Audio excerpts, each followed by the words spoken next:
18 horas. Notícias de Manaus, Amazonas, Brasil e do mundo. Agora na Mix.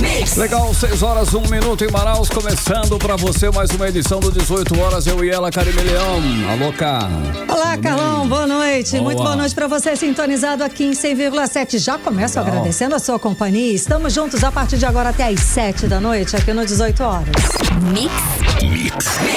É claro, hein, contando sempre com a sua elegante participação aqui no 18 horas. Anote aí o nosso WhatsApp, participe conosco, 994887592. Exatamente, a gente quer saber o que você pensa a respeito dos assuntos que a gente fala aqui no 18 horas. Participa do programa com a gente e está valendo também a sua participação para você que nos acompanha ao vivo pelo YouTube. Manda a sua mensagem de texto. Boa. Mix. Começando 18 horas de hoje com os destaques do dia. Fim de semana de calor e falta de água em mais de 90 localidades de Manaus. E em Manaus, manifestação de mototaxistas tumultuou o trânsito hoje de tarde. Feriado prolongado no Amazonas pode comprometer o segundo turno das eleições municipais. Deslizamento de terra atinge a zona rural do município de Anamã, no interior do Amazonas. Legal, esses e outros assuntos, os destaques do dia, os destaques desta segunda-feira, 21 de outubro de 2024, você confere a partir de agora. Estamos juntos com você até às 7 aqui no melhor Mix do Brasil em mais uma edição do 18 horas. 18 horas. Olha aí, começamos a segunda-feira contando os prejuízos de mais um fim de semana que a falta de luz afetou vários bairros da cidade porque interrompeu o fornecimento de água em 92 localidades de Manaus nesse fim de semana. O pior é que com a venda conturbada aí da Amazonas Energia para a empresa Âmbar, as pessoas nem sabem a quem recorrer mais, hein, Karime? Carlão, uma grande confusão, né? Enfim, pelo menos a concessionária de águas de Manaus foi quem explicou o motivo, que foi pelo corte do abastecimento de água, que foi que a unidade do bairro Alvorada, que distribui água tratada para as zonas norte, oeste e centro-oeste, ficou sem energia elétrica na tarde de sábado. E quem tem mais informações sobre o assunto é a repórter Nathalie Moraes, que conversa ao vivo aqui com a gente. Boa noite, Nathalie. Agora, como a gente falou, né, com essa venda tumultuada aí da Amazonas Energia para a empresa Âmbar, a gente nem sabe mais para quem perguntar sobre o assunto. A gente não teve resposta ou teve alguma resposta da Amazonas Energia por que faltou energia nessa central que abastece a água para todas essas localidades lá do Alvorada. Boa noite. Boa noite, Karime. Boa noite, Carlão. Boa noite, ouvintes do programa 18 horas. Então, Karime, se tá difícil pra gente que é jornalista, agora você imagina pra população. Para quem recorrer, né? Para quem ligar. Exatamente. Desde muito cedo, né? Desde que a gente começou a preparar o 18 horas de hoje, né? Idealizar o que seria o programa de hoje, a gente vem buscando aí uma resposta por parte da concessionária de energia elétrica. Lembrando que esse problema começou no último sábado e de lá para cá a única resposta que nós tivemos foi ainda não, através de uma mensagem pelo aplicativo de mensagens, né? Pelo WhatsApp, dizendo que não tinha nota, que não tinha sonora e nenhuma informação para esclarecer em torno do que teria acontecido por parte da Amazonas Energia. Por parte da concessionária de energia. Certo. A gente disse o seguinte, né, que tudo isso aconteceu por conta de uma interrupção no fornecimento de energia elétrica na concessionária no bairro da Alvorada. O que acontece? O bairro do Alvorada é responsável por abastecer vários bairros, 92 bairros de comunidades e condomínios das zonas norte, centro-oeste e oeste da cidade. De abastecer a água para todas essas localidades. Exatamente. Certo. Teve uma interrupção de energia elétrica lá no último sábado, né? O problema começou na tarde, quando a unidade de tratamento de distribuição da água de Manaus ficou sem energia elétrica, o que acabou impossibilitando aí a continuidade do fornecimento de água tratada para várias áreas. Como consequência de tudo isso, essas informações, vale a gente reforçar, que foram repassadas pela Águas de Manaus, a concessionária de água. E aí a gente foi entrar em contato com a concessionária de energia elétrica, porque pelo menos 92 bairros, por conta dessa interrupção, acabaram ficando sem água. E aí a gente queria entender o que aconteceu lá naquela área. o porquê que teve essa interrupção. Sim, porque que acabou deixando pelo menos 92 bairros sem água. E esses bairros também ficaram sem energia elétrica. A gente está falando aí de bairros como Alvorada, Juricaba, bairro da União, Campos Elíseos, Redenção, até o Santa Itelvina, né? Que vamos dizer assim, é o primeiro bairro da nossa cidade, fica lá na Zona Norte. Se chegou ali na BR, é o primeiro bairro que você encontra. Até ele foi um bairro afetado com a falta de abastecimento de água. E aí a gente queria entender o que ocasionou essa interrupção no fornecimento de energia que levou essa interrupção de água. Mas a gente não teve, Karime, nenhuma resposta por parte da concessionária. Já a concessionária de água, né, falou desse número muito grande de bairros afetados, né, e o quanto isso afetou a vida dessas pessoas. Porque a gente está falando de um fim de semana, foi de sábado para domingo, e durante o domingo, praticamente quase todos esses 92 bairros que foram divulgados ficaram sem água. Então você imagina, né? A gente está falando de um dia onde está todo mundo em casa, né? E aí são inúmeros os prejuízos para tentar regular, para tentar aí realmente manter a água em casa. E aí essas pessoas, por meio de nota, foram orientadas a economizar água. Mas como é que a gente pede para economizar água se domingo é um dia que tá todo mundo em casa, né, Karine? Calor danado, no sempre. calor que a gente tá, no calor que a gente tá enfrentando aqui na nossa capital. Mas por parte da concessionária de energia elétrica, Karime, fica aqui o nosso espaço que continua em aberto, porque a gente realmente não teve nenhum tipo de resposta. Se a gente já não tinha antes, agora depois dessa venda ficou ainda pior.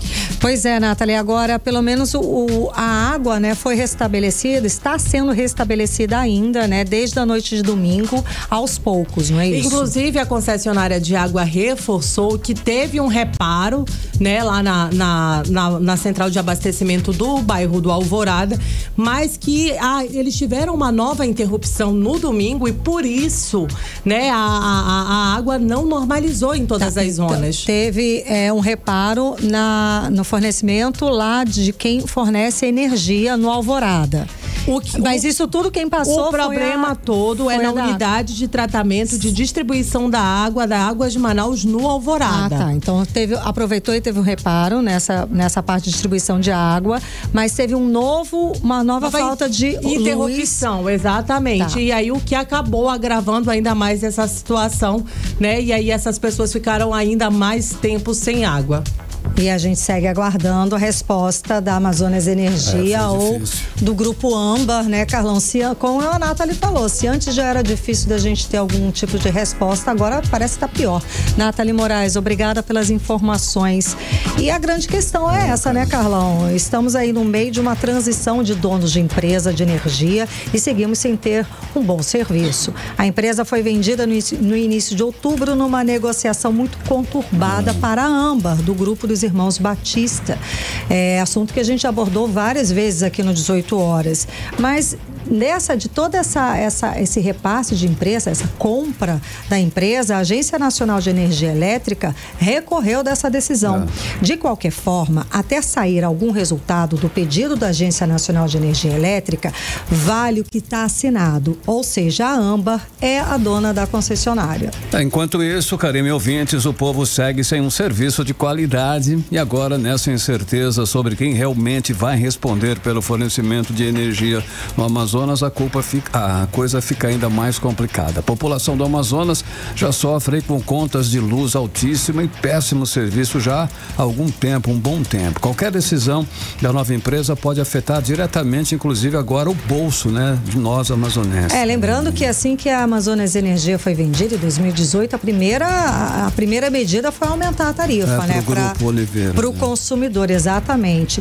Eu só destaco aqui a confusão toda, né, que é a Âmbar dos Irmãos Batista, um grupo já envolvido em diversos escândalos políticos e financeiros. E entre os vários pontos que favorecem a Âmbar está que a dívida de 15 bilhões de reais da Amazonas Energia vai ser pago aí pelos consumidores de todo o Brasil durante 14 anos.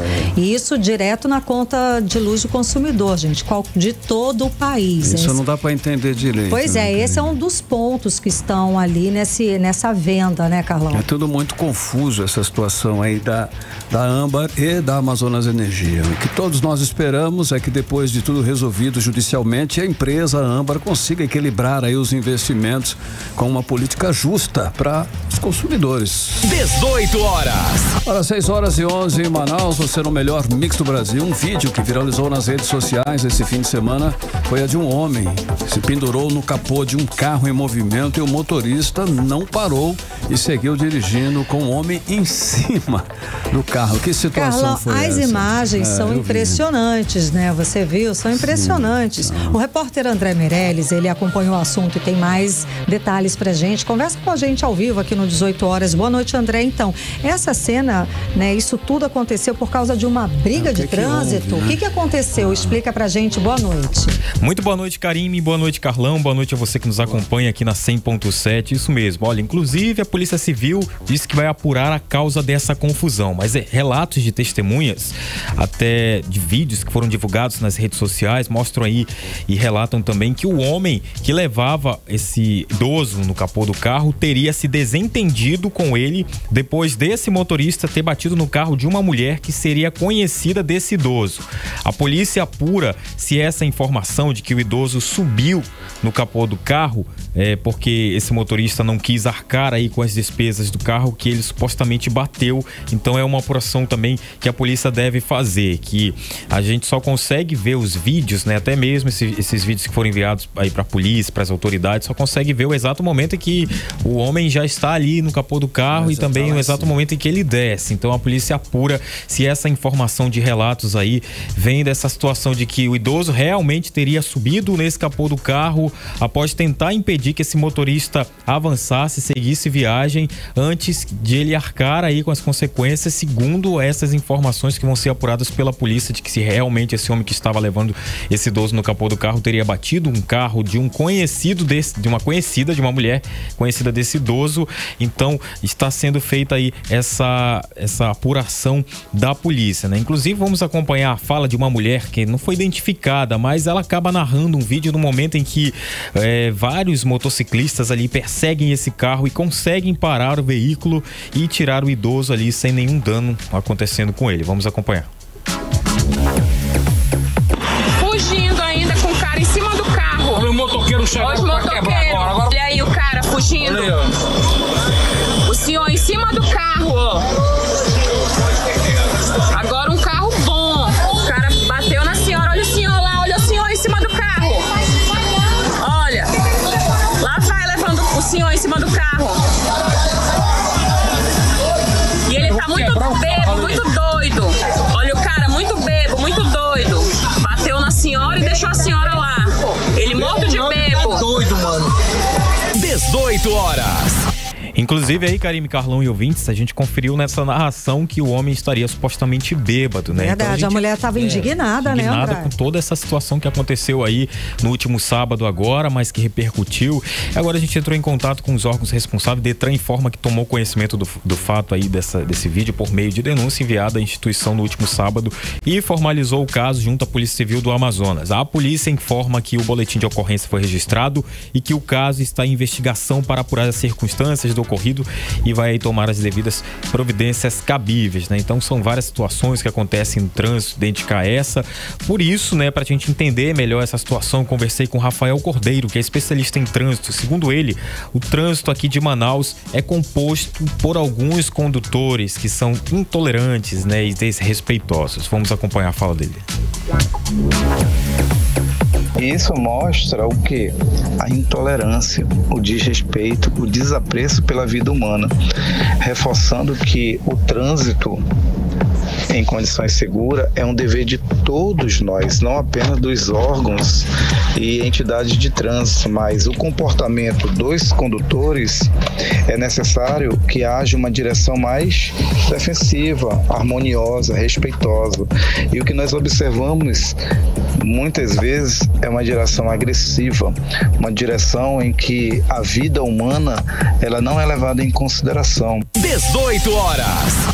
Tá, então, Karime Carlão, a gente conferiu a fala do especialista em trânsito Rafael Cordeiro.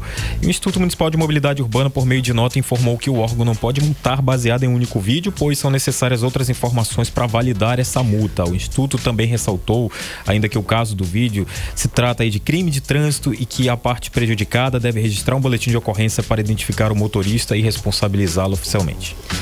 Tá certo, né?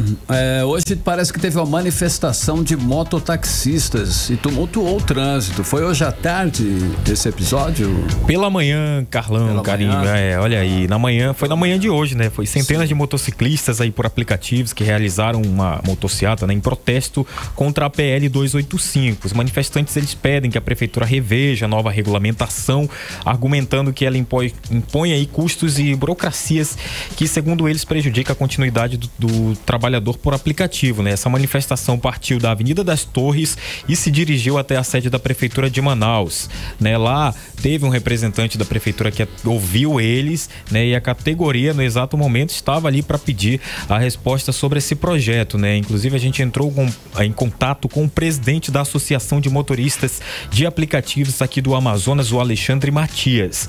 Olha, segundo o que ele informou, Alexandre Matista, nas redes sociais circulou uma informação, uma fake news de que hoje a Prefeitura de Manaus iria apreender as motos por aplicativos por conta dessa PL, mas segundo Alexandre Matias era apenas uma fake news que acabou colaborando para todo esse protesto, né? Inclusive vamos ouvir agora a fala dele, né? Alexandre Matias. A motivação da manifestação hoje foi devido a uma fake news que foi jogada nas redes sociais informando que a prefeitura ia apreender motos por aplicativo, o que na verdade está sendo em verdade até o presente momento, porque a PL 285 ela só houve uma alteração no quantitativo de táxi e mototáxi, que antes eram 10 mil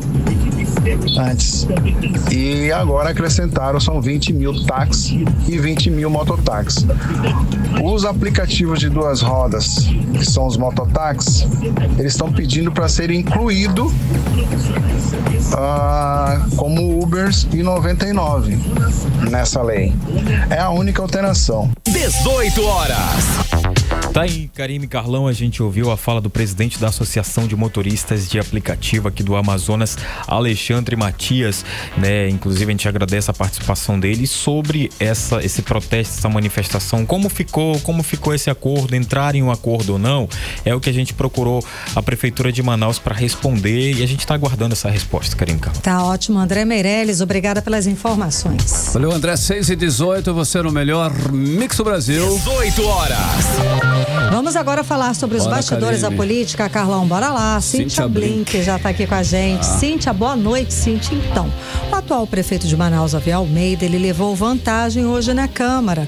Os vereadores barraram o pedido de mais explicações sobre o casamento da filha do prefeito, é isso? Boa noite, Karime. Boa noite, Carlão e todo mundo que está com a gente na 100.7. É exatamente isso. A gente fala, né, que a Câmara Municipal, ela teve uma mudança, a primeira vez recente da história de Manaus que a gente vê uma Câmara que faz um pouco de oposição ali, mas é uma oposição que deixa o prefeito muito do seu tranquilo, porque ele mais uma vez foi barrado ali, né? Ele teve um livramento, digamos assim, de ter que aparecer lá na Câmara para falar sobre essa história do casamento da filha, que aconteceu há 3 anos. Ele veio a público nas redes sociais porque esse assunto virou notícia nacional, repercutiu bastante, e a gente está em época de eleição. Ele veio a público e disse que os gastos aí, que fala-se em R$1,5 milhão na festa, foi utilizado dinheiro particular, dinheiro do genro e do tio do genro dele,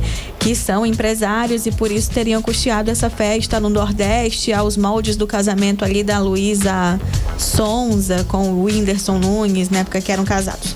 E teve um pedido, né, de que Davi fosse ali à Câmara para explicar sobre isso, mas foi barrado porque 19 vereadores votaram contra a participação dele.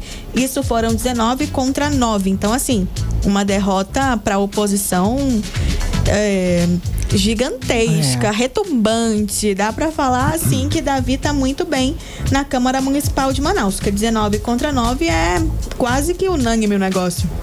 E aí, hoje a discussão foi basicamente essa na Câmara, viu? É gente falando por que Davi deveria ir lá explicar e gente falando por que não, mas no fim o resultado foi que ele não irá à Câmara fazer essa explicação e talvez ele responda a algum repórter ou outro, mas de qualquer maneira ele já falou nas redes sociais sobre esse assunto. A gente imagina que esse vai ser um assunto explorado aí pelo time adversário, né? Nessa corrida pela cadeira de prefeito nos próximos anos. Karime, Carlão. Cíntia, olha só, o vereador mais votado causou polêmica, o sargento Salazar, né? Ele disse que, ao dizer, né, na realidade, quem ele vai contratar para o gabinete dele, quem vai trabalhar para ele no gabinete. Chegou quem causando e muito, viu, Carlão? Que nome é esse tão problemático assim, ou quais são os nomes? Pois é, o que acontece? O Salazar, como você bem falou, foi o vereador eleito com maior número de votos, 22 mil e um pouco mais que isso. Mas ele já chega causando aí por causa dessa questão que você fala, sobre como ele vai formar esse gabinete. Ele simplesmente vai colocar no gabinete os policiais envolvidos na agressão a um jovem de 15 anos lá em 2010. Ele fala que esses policiais militares, que são 5, a gente está falando de André Luiz Castilhos do Campos, Rosivaldo de Souza Ferreira e mais 2 aí que foram envolvidos nesse caso por conta do... Ele entendeu que houve uma injustiça ali. Na época, esses policiais, eles chegaram a ser investigados pelo Ministério Público, mas foi anulada ali a absorção. Eles se livraram desse problema, mas ainda assim eles foram expulsos da polícia, foram afastados, né, da polícia militar por conta de toda essa situação. Eles foram absolvidos em júri popular, que entendeu que eles não deveriam pagar por aquilo, mas de qualquer maneira foram afastados. E agora, Salazar traz essa defesa dele, disse que foram expulsões injustas com todos os que estavam trabalhando naquele caso e que ele entende que foi uma situação muito triste, que não foi feita justiça a esses policiais e por isso eles vão ser, sim, parte do gabinete de Salazar. Então esses nomes já estão confirmados aí como pessoas que vão trabalhar, pelo menos receber o convite para trabalhar junto com o vereador. Então o vereador já chega causando porque senta na cadeira do Sassá, mas não só apenas isso, ele também traz aí essa mensagem de que vai trazer quem foi afastado por conta de uma situação como essa, que foi em campo, praticar violência contra um jovem lá de 15 anos, mas ele entendeu que foi injusto o afastamento e por isso está trazendo para a equipe dele. Blink, e a gente está na última semana, né? Antes do segundo turno das eleições, estamos aí na reta final, né, Carlão? Tem pesquisa nova? 3 só hoje, tá? Olha aí. Antes das 10 da manhã já tinha 3 pesquisas novíssimas. Nós temos a Perspectiva trazendo uma vantagem aí para Davi Almeida. Perspectiva de Durango Duarte coloca Davi Almeida com 46,5%, enquanto o capitão Alberto Neto bate os 43,1%. A regra, né, a rigor, a gente está vendo um empate, mas como no segundo turno a gente não pode falar exatamente em empate, porque não tem empate, tá, gente? Quem ganhar ganhou, nem que seja por um voto, seria uma vitória aqui de Davi Almeida. Já o Direto ao Ponto conta pra gente um cenário em que capitão Alberto Neto aparece na frente, 46,5% para capitão Alberto Neto, enquanto Davi aparece com 45,8%. Também estamos falando de um empate técnico, mas com uma vantagenzinha ali para o capitão. E a Eficaz, que foi a última de hoje, pelo menos até agora, tá? Davi aparece na frente com 53,5%. Essa é a que mostra a maior vantagem pro Davi do dia de hoje. 53,5% para Davi Almeida, enquanto Alberto Neto faz 46,5%. Aqui é um percentual diferente. Aqui não houve empate, não. Aqui é vitória de fato para Davi Almeida. Mas a verdade é que a gente está muito perto de saber quem vence a eleição, porque é agora domingo. Domingo mesmo a gente já sabe. Sim, é rapidinho. Com urna eletrônica, num minuto sai o resultado. Blink, os advogados também vão votar, não é isso? A OAB quer decidir aí quem vai ficar à frente, né? Ali, quem vai ser o presidente, é isso? É isso, eles votam agora dia 19. A gente vota domingo, eles votam também, mas eles votam dia 19 de novembro. Certo. E já tá a todo vapor aí a candidatura de todos eles. São 3 candidatos, tá? Nós temos Jean Cleuter, que seria o Davi Almeida, ele tá tentando a reeleição. Ele tá à frente aí da OAB Amazonas, mas está tentando a reeleição. Depois nós temos Grace Benayon. Grace, que já foi presidente, né, da OAB, vice-presidente, e Kennedy Tiradentes. São essas três chapas, cada um fazendo ali sua propaganda, apesar de ser para os advogados, acaba que isso pode chegar sim na sua rede social, porque há toda uma propagação sobre isso, né? A OAB, ela tem uma importância para toda a sociedade, não só para quem é advogado. E é dia 19 que eles vão às urnas deles também. Não sei se é tão rápida quanto as nossas, mas de qualquer maneira é interessante a gente acompanhar, talvez entrevistá-los, vamos ver como a gente consegue ter acesso aí à agenda de todos eles e vamos ficar de olho. Trago mais informação para você amanhã. Valeu, Blink. Tá ótimo. Obrigada, Blink. Até amanhã. Até amanhã, Blink. 6h26, você no melhor mix do Brasil. 18 horas. Olha, continuando falando sobre a eleição, feriado prolongado no Amazonas pode comprometer o segundo turno eleitoral que acontece domingo agora, dia 27, hein, Karine? Exato, Carlão. É importante lembrar que o horário unificado de votação adotado no primeiro turno das eleições vai valer também para esse domingo, segundo turno. Vai ser tudo unificado de acordo com o horário de Brasília. Começa às 7 da manhã e termina às 4 da tarde, viu? Mas vamos acompanhar mais detalhes sobre o assunto agora com a Janaína Araújo. Os 280 mil eleitores que não compareceram às urnas no primeiro turno em Manaus, no último dia 6 de outubro, podem e precisam votar nesse segundo turno. É que a Justiça Eleitoral considera cada turno de votação uma eleição independente para efeito de comparecimento às urnas. Mas para o advogado Manuel Júnior, do Comitê Amazonas de Combate à Corrupção, este será o grande desafio da Justiça Eleitoral. Isso porque a votação do segundo turno cai no meio de um feriadão, principalmente para o funcionalismo público. O feriado começa na quinta-feira, com aniversário de 355 anos da cidade de Manaus. Na sexta-feira tem ponto facultativo no estado e no município. E no dia 28 de outubro se comemora o Dia do Funcionário Público. Com 5 dias de folga seguidos, muitos devem viajar e deixar o dever cívico para depois, segundo o advogado. E essa questão do feriado realmente nos deixa reflexivo, né? Porque a prefeitura, inclusive, deu folga na segunda-feira, né? Por ser dia do servidor público, o que pode, de repente, afastar, né, os eleitores das urnas, já que o feriado, em tese, começa no dia 23, dia 24, aniversário de Manaus, e na sexta-feira um dia imprensado, que também não haverá expediente público, né? Haja vista que a multa por não votar é muito baixa, na cerca de R$8, então talvez possa acontecer alguma evasão do pleito, né?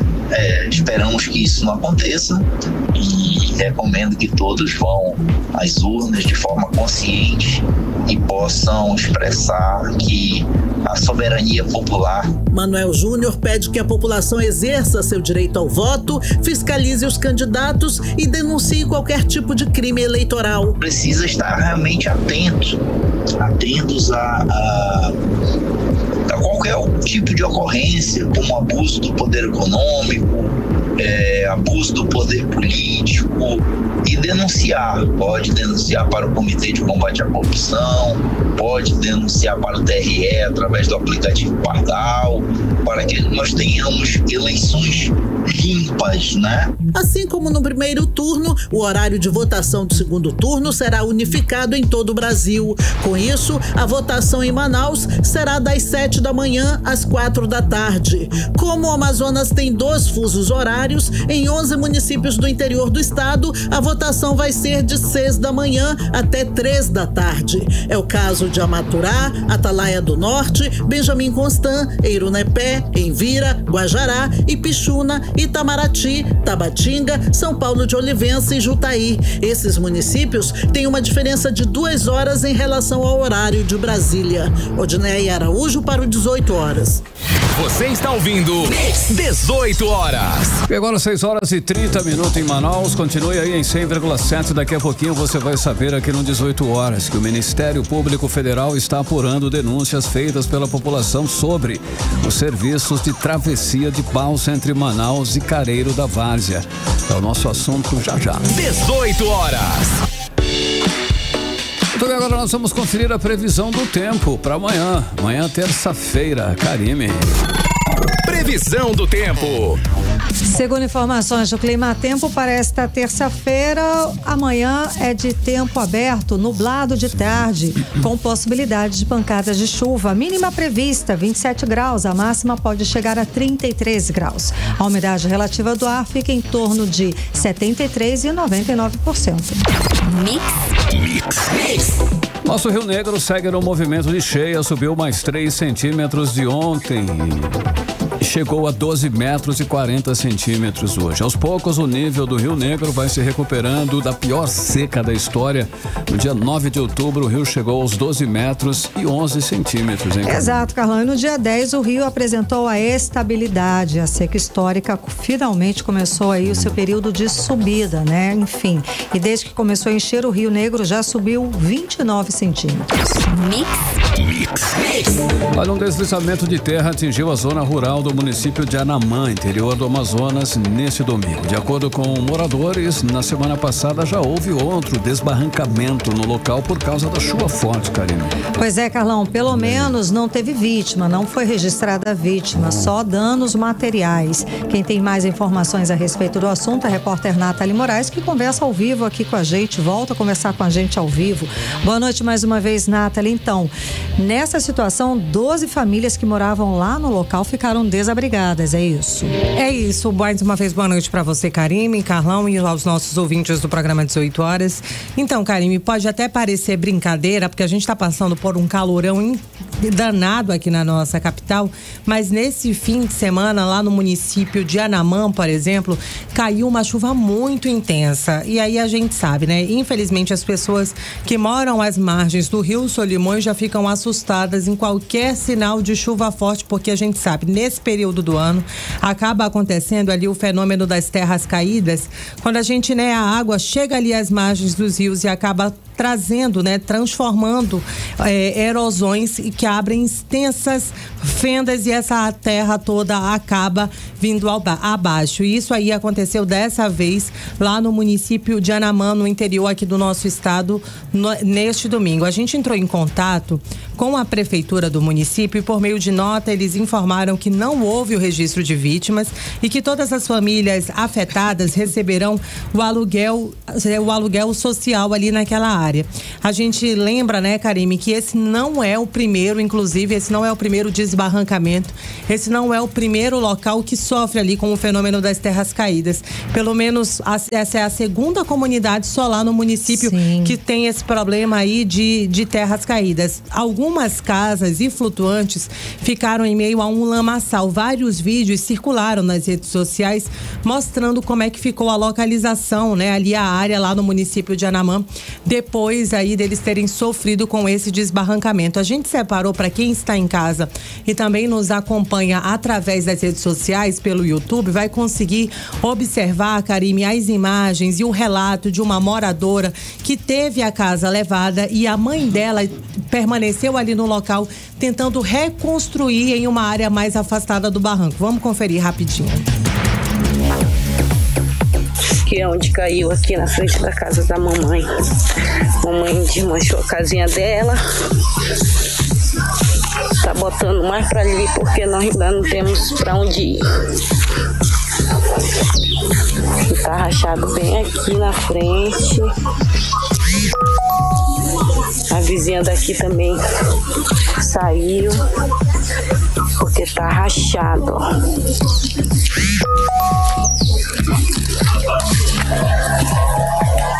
18h. É complicado, né, Karime e Carlão, a situação dessas pessoas. Essa moradora, ela não se identificou, mas por meio de nota ainda, a Prefeitura de Aramã informou que pelo menos essas 12 famílias que foram diretamente afetadas de alguma forma, elas foram de forma inicial para a casa de parentes, mas que todas elas devem receber aí o aluguel social por conta desse acidente. E aí, inclusive, um flutuante, né, que estava atravessado ali no Rio Paraná, impediu o acesso à comunidade. Então, isso daí dificultou para que algumas pessoas fossem resgatadas, né? Vale a gente reforçar que o Rio Paraná é um afluente ali naquela área e é o acesso de muita gente.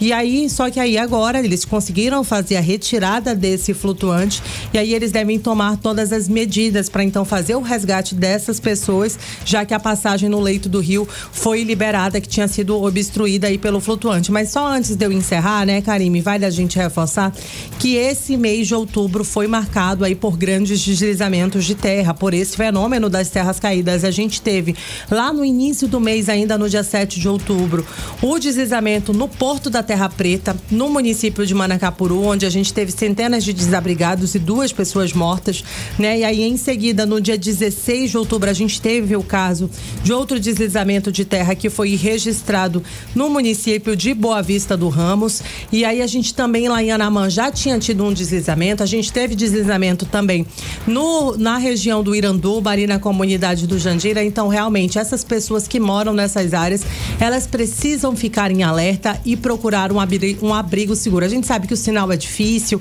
sinal de telefone, porque a gente está falando de áreas mais afastadas, de moradores ribeirinhos, e eles nem sempre conseguem ligar para o Corpo de Bombeiros, para a Defesa Civil. Então o ideal realmente, Karime, é buscar um abrigo seguro em qualquer situação de desmoronamento, de chuva forte. É melhor mesmo. Muito obrigada, Nathalie Moraes, pelas informações. Nada, boa noite. Valeu, Nathalie. 6h37, você no melhor mix do Brasil. 18 horas. Olha só, o Ministério Público Federal está apurando denúncias feitas pela população sobre os serviços de travessia de balsa entre Manaus e Careiro da Várzea. Exato, Carlão. E são várias denúncias feitas sobre a insegurança, tá? Desse serviço, inclusive de superlotação e falta de fiscalização. O repórter André Meirelles está acompanhando esse caso, volta a conversar ao vivo aqui com a gente. André, boa noite mais uma vez. Então, André, do que mais a população reclama e fez a denúncia?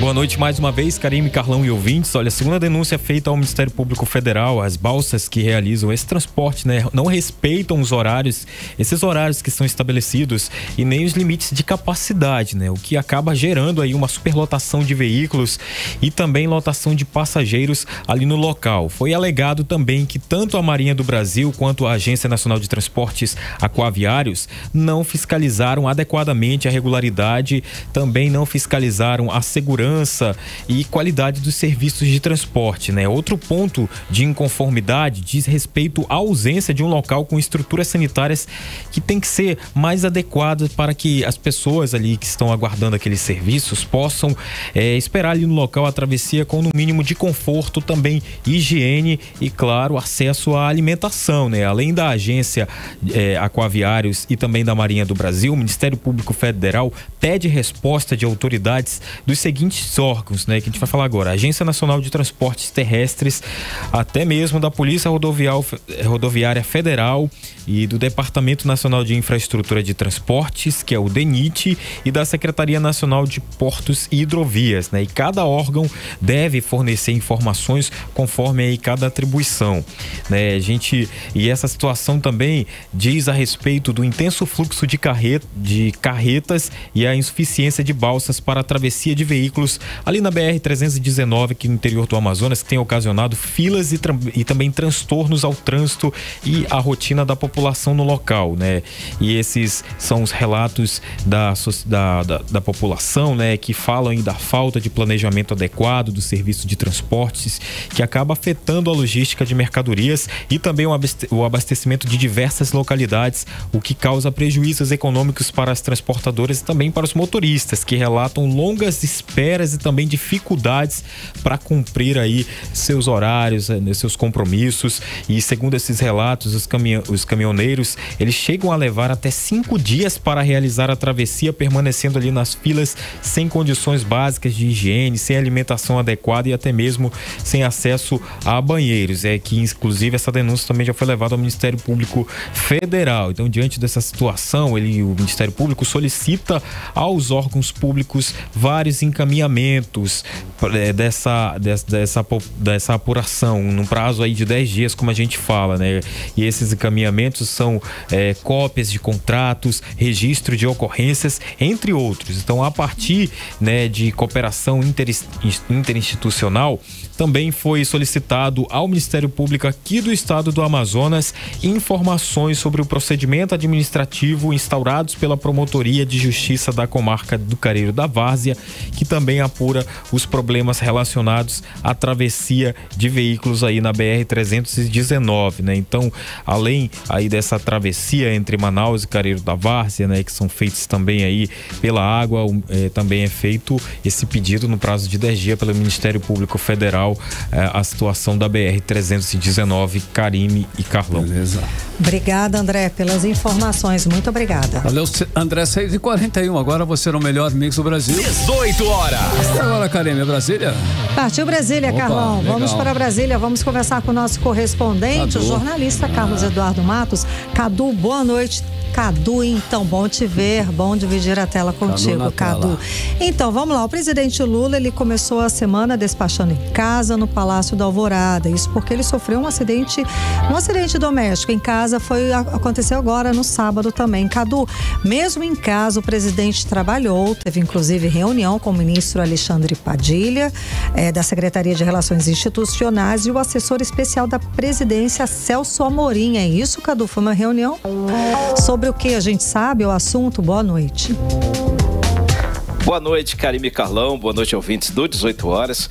Isso mesmo, Karime, o presidente Lula fez questão de mostrar nas redes sociais que ele está bem, trabalhando de casa no Palácio da Alvorada, né? Na foto, como você disse, ele aparece ali reunido com o ministro Alexandre Padilha, com o Celso Amorim, que é o assessor dele para assuntos internacionais, né? Eles iam para a Rússia, né? Para participar da reunião dos BRICS. Eles iriam agora no domingo. Mas por causa desse acidente doméstico, o Lula não viajou, nem ele, nem a equipe, mas ele vai participar de todas as atividades do BRICS por videoconferência, até porque o Brasil vai presidir o bloco dos BRICS a partir do ano que vem. Mas apesar dessa mensagem de que estaria tudo bem, Karime, há sim uma preocupação nos bastidores com a saúde do presidente Lula. Está tendo um pouco de ruído de comunicação entre a Secretaria de Comunicação e o que os ministros estão falando em on e em off, tá? Tá meio confusa essa história. Mas é preocupante a situação do presidente Lula, Karime, porque ele tem 78 anos, né? Todo mundo sabe que nessa idade acidentes domésticos são muito perigosos, né? Se não causam sequelas hoje, elas podem causar sequelas mais lá na frente.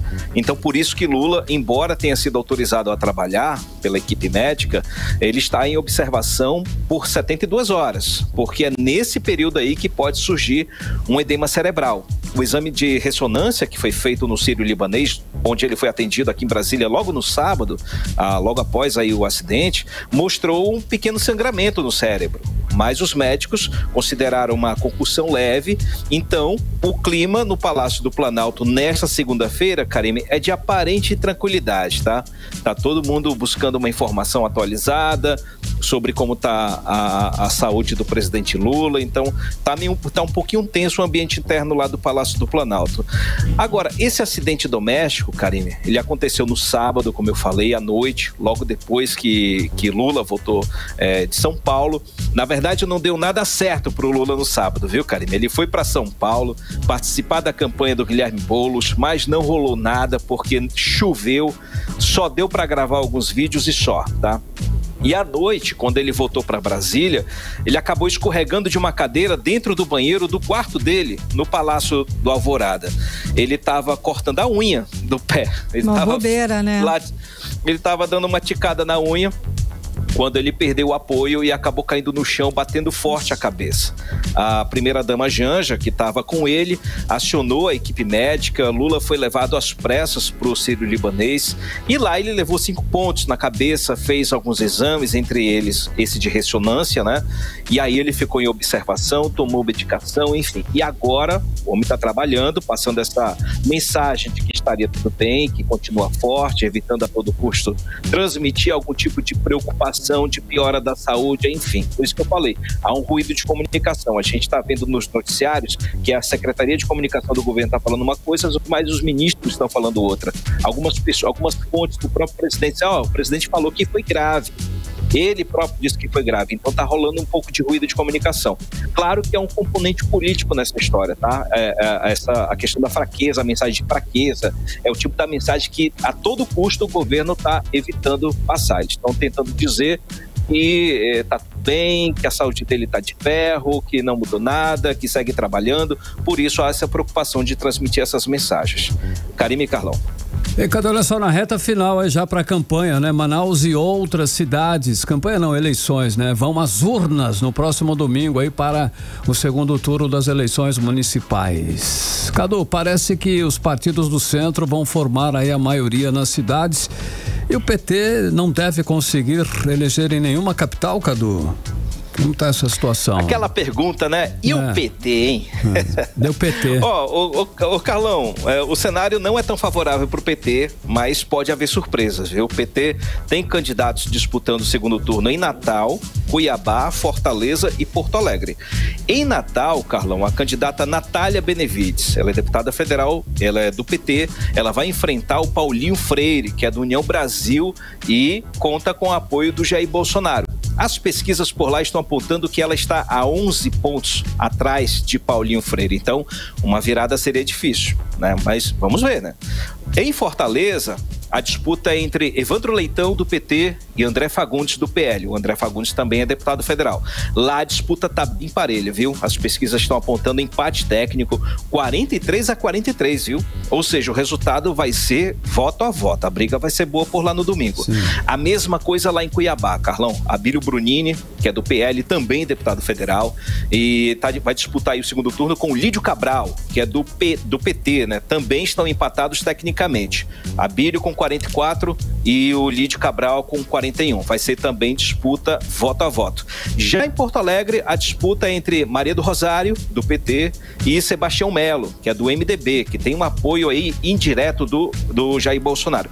As pesquisas estão apontando aí 51-40 pro Sebastião Melo. Então lá já é praticamente certo isso daí. Maria do Rosário entrou pro segundo turno por um milagre. Então 26, vai ser mais milagre ainda se ela virar esse jogo, né?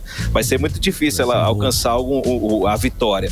Então, nesse cenário, Carlão, o PT, ele pode sair vitorioso em Fortaleza e em Cuiabá, mas aí depende, né? Depende do resultado, que vai ser parelho.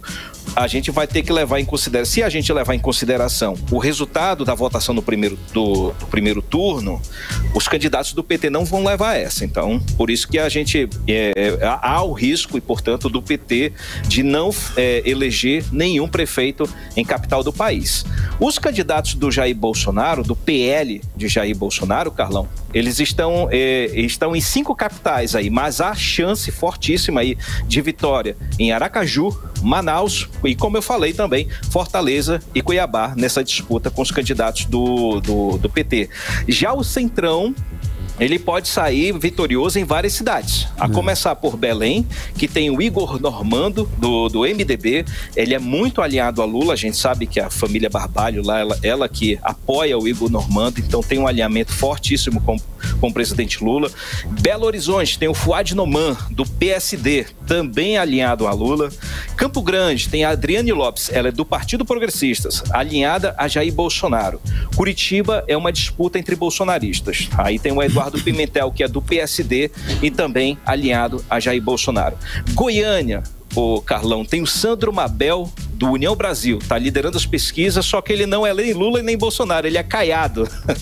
Caiado, a gente sabe, o atual governador de Goiás, ele pretenso candidato à presidência da República. Lá em João Pessoa tem o Cícero Lucena, também do PP, mas ele é um candidato lulista. Ele está disputando o Marcelo Queiroz, que era o ex-ministro da Saúde. Então tá essa briga lá. Tem uma briga velada entre Lula e Bolsonaro. Natal, Paulinho Freire, como eu falei, que está liderando aí, muito alinhado aí a Jair Bolsonaro. E Palmas, o Siqueira Campos, da família Siqueira Campos, que fundou o estado de Tocantins. Ele é do Podemos e também alinhado a Jair Bolsonaro. E em Palmas tem a disputa vai ser também entre bolsonaristas. Como eu falei, Porto Alegre, né? Tem o Sebastião Melo, do MDB, alinhado a Jair Bolsonaro. Ele está nesse grupo do Centrão, Carlão, porque o MDB obviamente não é Jair Bolsonaro. Ele vai para onde quem está no poder. Então, só que nessas eleições a Jair Bolsonaro. Porto Velho, Ariana Carvalho, União Brasil também alinhada a Jair, ela está liderando as pesquisas, e por São Paulo, Ricardo bem elástico ali à frente de Guilherme Boulos, e o Ricardo Nunes, ele é do MDB, também alinhado a Jair Bolsonaro, indiretamente. Mas que fique claro, não quer dizer que eles vão levar a prefeitura com o Jair Bolsonaro ou com Lula nas costas. Eles precisam deles para conduzir esse processo eleitoral. Mas lá na frente, com certeza o Centrão é pragmático, ele vai para quem está liberando mais recursos. Volto com vocês, Karime e Carlão. Obrigada, Cadu, pelas informações. Até amanhã. Valeu, gente. Cadu. Tchau. Tchau, tchau. 6h51. 18 horas. Olha, escuta esse dado alarmante. O Amazonas registrou mais de 9 mil casos de violência contra idosos em 2024. Os números são da Polícia Civil e mostram um aumento de 110% no comparado com o mesmo período do ano passado, Karine. Aumento absurdo, né, Carlão? E segundo o levantamento, o mês de setembro foi um dos mais violentos aqui em Manaus. Cerca de 1.300 idosos foram atendidos na delegacia. 4 vítimas resgatadas em situação de maus tratos e 14 pessoas presas em flagrante por crimes contra a pessoa idosa. A repórter Nathalie Moraes traz mais detalhes a respeito do assunto pra gente.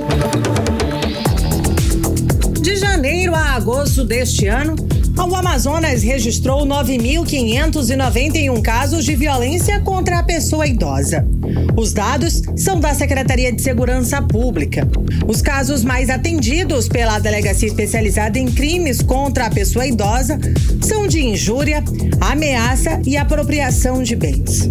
No mês passado, cerca de 1.300 idosos foram atendidos, 4 vítimas resgatadas em situação de maus tratos, 14 pessoas presas em flagrantes por crimes contra a pessoa idosa durante a Operação Virtude. A ação foi realizada em parceria com a Secretaria de Direitos Humanos, Justiça e Cidadania.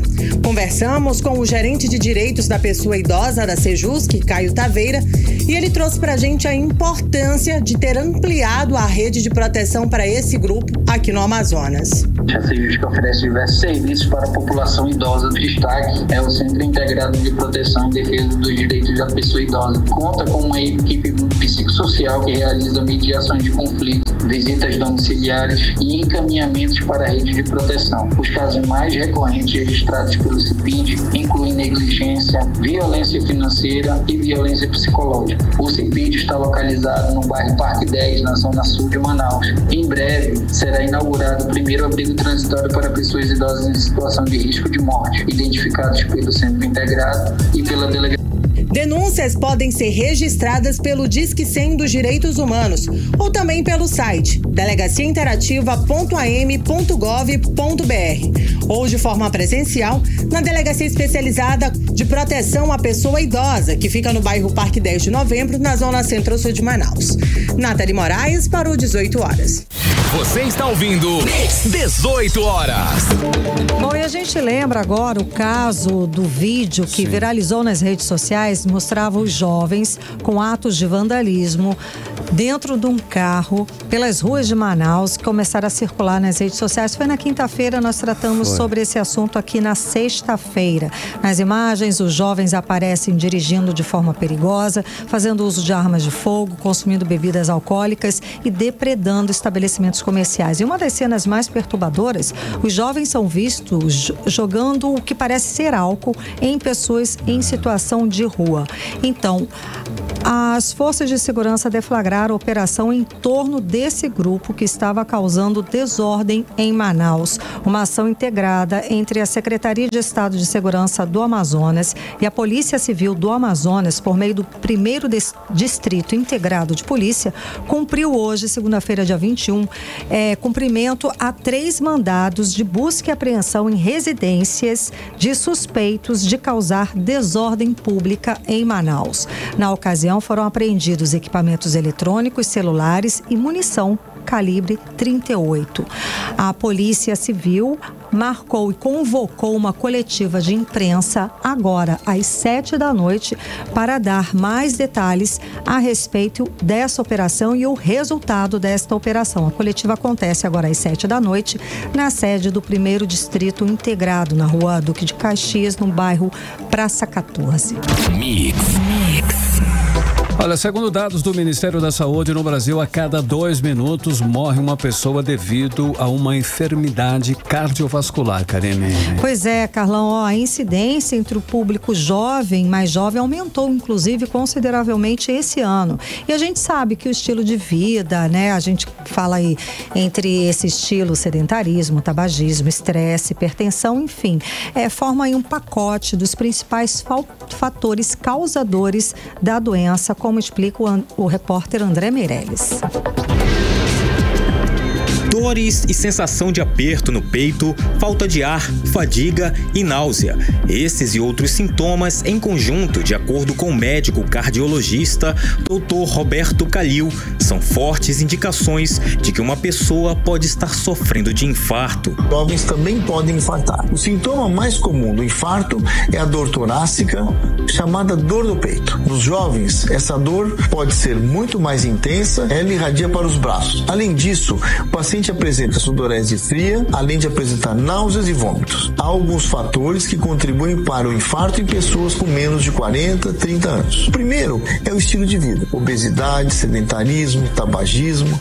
Segundo dados do Ministério da Saúde, no Brasil, a cada 2 minutos, uma pessoa morre de infarto. A ocorrência entre o público mais jovem vem aumentando consideravelmente. A situação se agrava porque somente 2% dos brasileiros sabem reconhecer os sintomas de um infarto, como explica o médico cardiologista Dr. Cota Júnior. Por que no jovem os sintomas são bem mais exuberantes e, por exemplo, no idoso, às vezes ele infarta até sem sentir dor? Sim, porque isso é real. Tem pessoas que infartam e nem sente dor.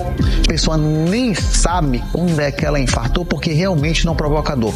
Claro que foi um infarto pequeno, né? Se fosse um infarto grande a pessoa teria morrido. Então, nos jovens isso aí acontece porque, como eles são muito jovens, não teve tempo de fazer o que a gente chama de circulação colateral. Depois da vacina contra a Covid-19, muito se ouve falar sobre ela ser responsável por matar os mais jovens. Mas, segundo o médico cardiologista Dr. Israel Guilhardes, ataques cardíacos não estão relacionados com a vacina. Está aumentando a quantidade de jovens com doenças cardiovasculares, jovens tendo morte súbita por problema cardiovascular. Mas isso, se vocês pesquisarem, está acontecendo há décadas. Isso não veio depois da Covid, isso não veio por conta da vacina.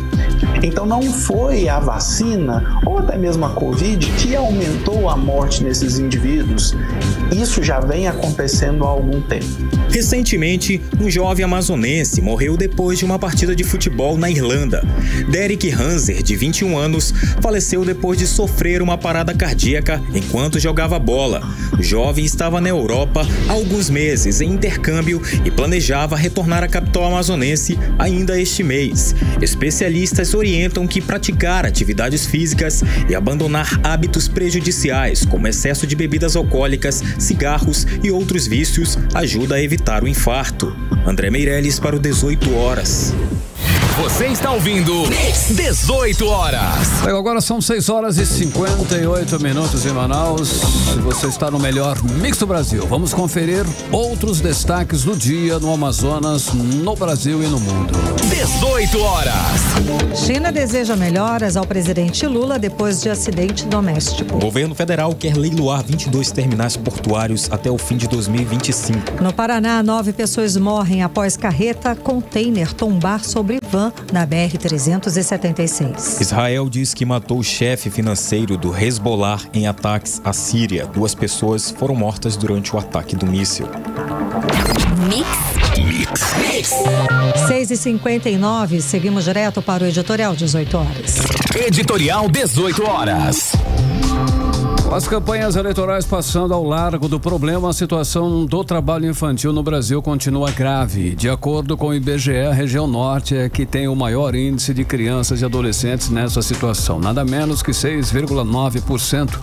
Algo em torno de 285 mil crianças de 5 a 17 anos na região em que moramos são obrigadas a trabalhar. Houve queda no número de crianças trabalhando na média nacional, mas a queda no norte foi a menor.